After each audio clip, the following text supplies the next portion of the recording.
Bonjour mes chers amis, on se voit dans cette vidéo pour aborder la deuxième partie de la leçon déjà intitulée de la phrase simple à la phrase complexe. Dans la vidéo précédente, nous avons vu la phrase simple. Aujourd'hui, on va voir la phrase complexe. Alors la phrase complexe qui est appelée encore la phrase composée. Donc c'est une phrase complexe ou bien composée. Alors, petit a, la phrase complexe obéit généralement à la structure suivante. Et je souligne évidemment le terme généralement, parce que ce n'est pas toujours vérifiable. Alors, cette structure, c'est quoi? C'est la proposition principale et une proposition subordonnée. Proposition principale plus proposition subordonnée, évidemment. Les deux sont reliés par une conjonction de subordination ou bien encore une subjonction.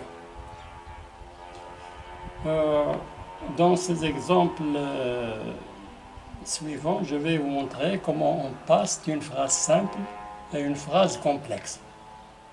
Alors, phrase numéro 1, P1, il déclare ceci. Il déclare ceci.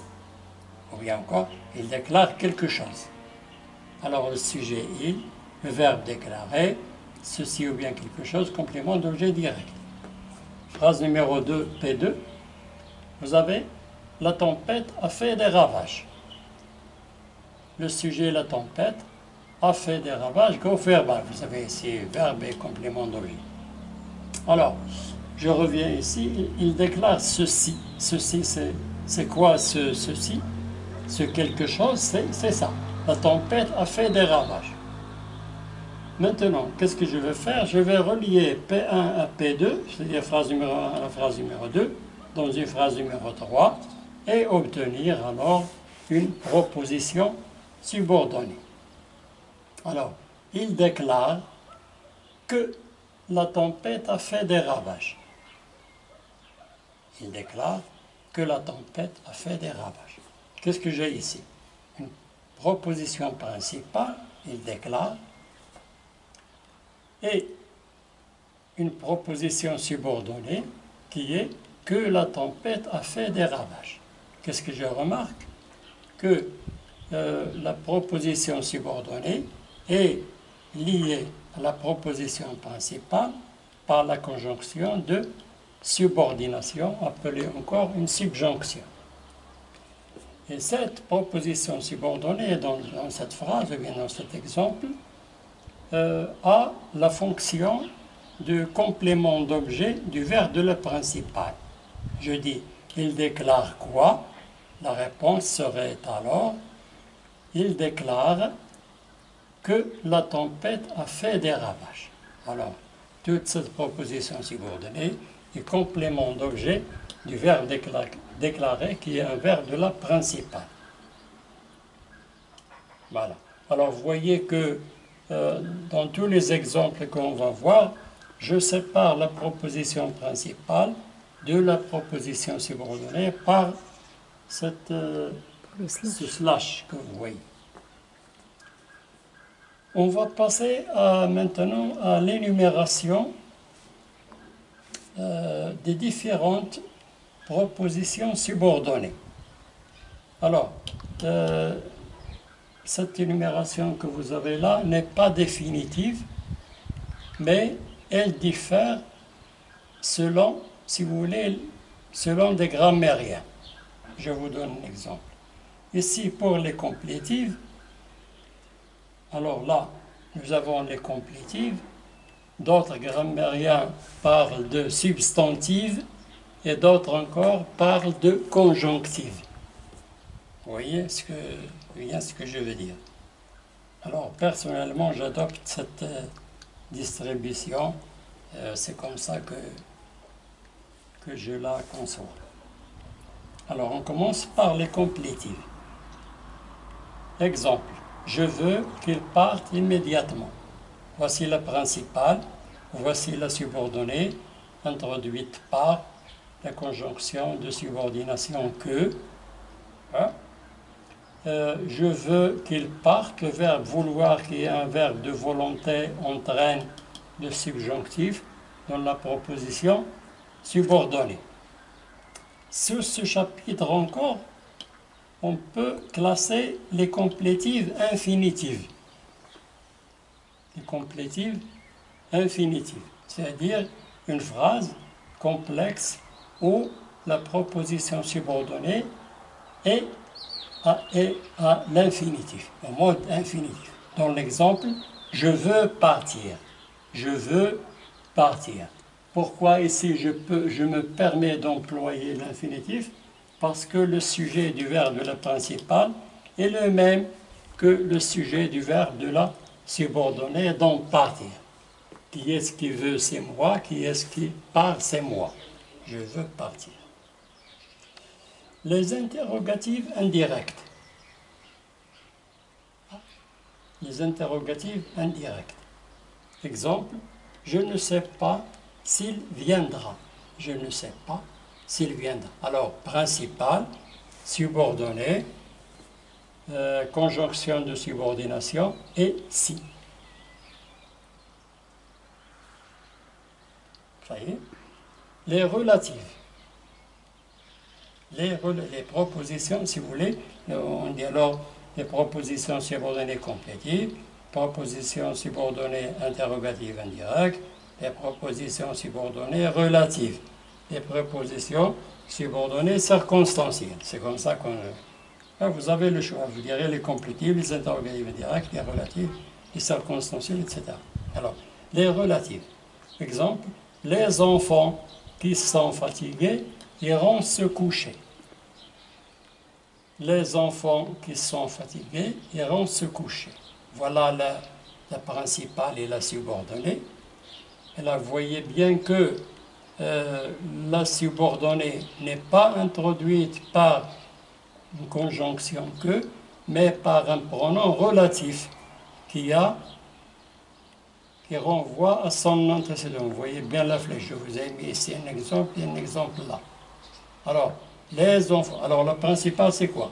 Les enfants iront se coucher. Les enfants iront se coucher. Ça y est? Les enfants est sujet du verbe aller au futur simple. Et qui sont fatigués, c'est une proposition subordonnée relative. Et qui, c'est le pronom relatif qui introduit la subordonnée et qui a pour antécédent les enfants.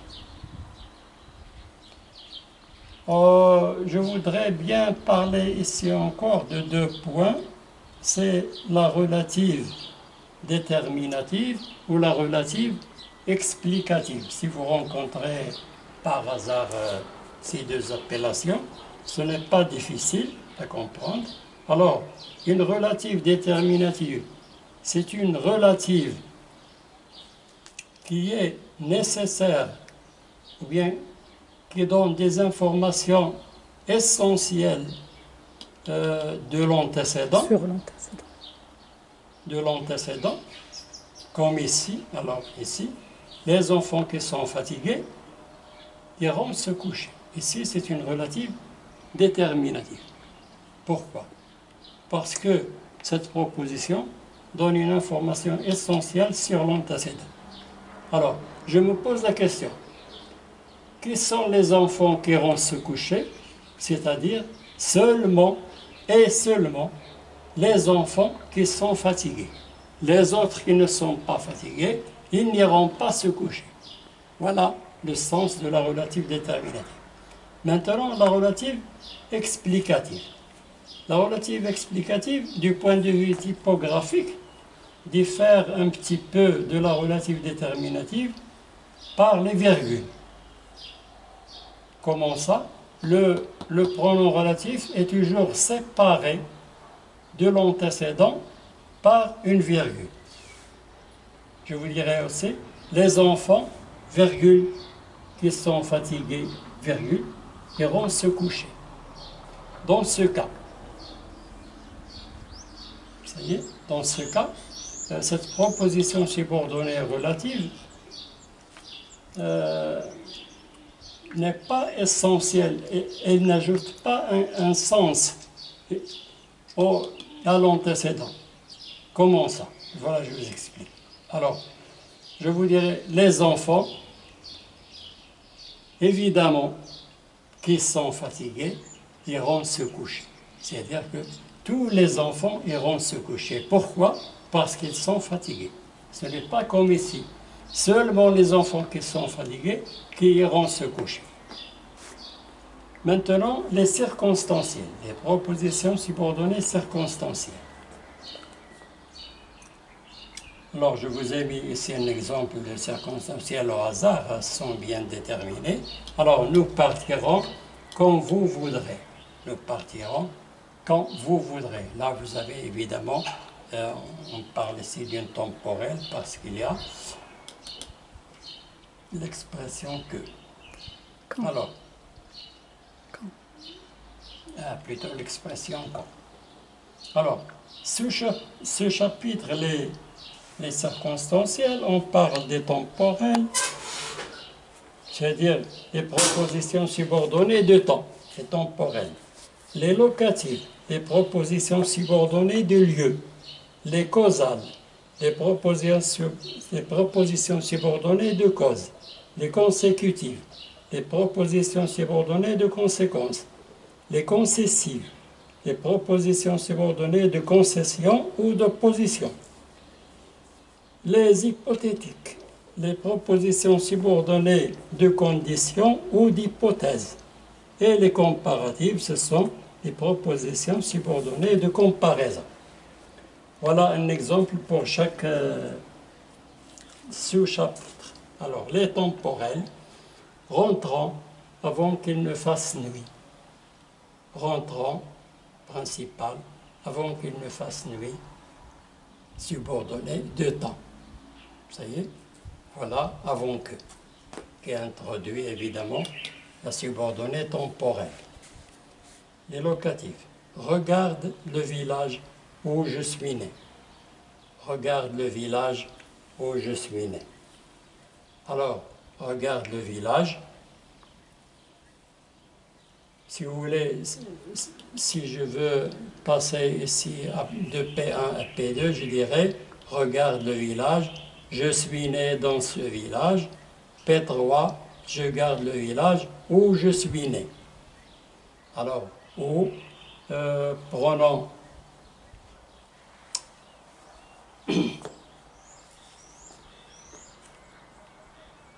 où, c'est un pronom relatif qui a pour antécédent le village. Ça y est, voilà la relative où je suis né. Les causales, ou bien les subordonnées de cause, comme il fait froid, je reste au chaud. Comme il fait froid, là vous avez la proposition subordonnée au début de la phrase. Pourquoi? Parce que comme se place toujours en tête, hein, comme il fait froid, je reste au chaud. Voilà la principale et voilà la subordonnée. Comment on fait là? Comment, si vous voulez, on distingue principale et subordonnée? La subordonnée est toujours introduite par la conjonction de subordination. Les consécutives, conséquences. Je ferme à clé de façon que personne ne rentre. Voilà principal, je ferme à clé. Subordonnée, de façon que personne ne rentre. Alors, subordonnée introduite par de façon que, qui entraîne l'emploi de subjonctif. Ne rentre, subjonctif, ça c'est un subjonctif présent. Les concessives, opposition, etc. Bien que la mer soit agitée, il va à la tempête. À la pêche. À la pêche plutôt. Bien que la mer soit agitée, il va à la pêche. Bien que, qui introduit la subordonnée et qui met le verbe subjonctif, hein, soit, la principale, il va à la pêche. À la pêche. Les hypothétiques. Proposition subordonnée d'hypothèse ou de condition. Nous resterons à l'hôtel au cas où il pleuvrait.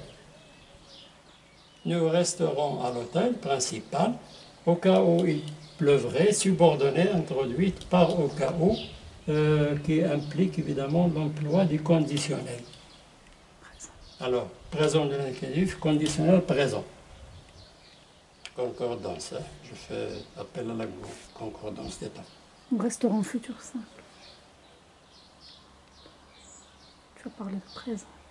Les hypothétiques. Nous resterons, plutôt oui, nous resterons à l'hôtel au cas où il pleuvrait. Nous resterons futur simple, conditionnel présent. Les comparatives. La comparaison, c'est une proposition subordonnée de comparaison. Alors, exemple, il vous a traité comme il aurait traité son fils. Il vous a traité principal comme il aurait traité son fils. Proposition subordonnée de comparaison introduite par l'expression de comparaison comme. Voilà, vous voyez que c'est une leçon, je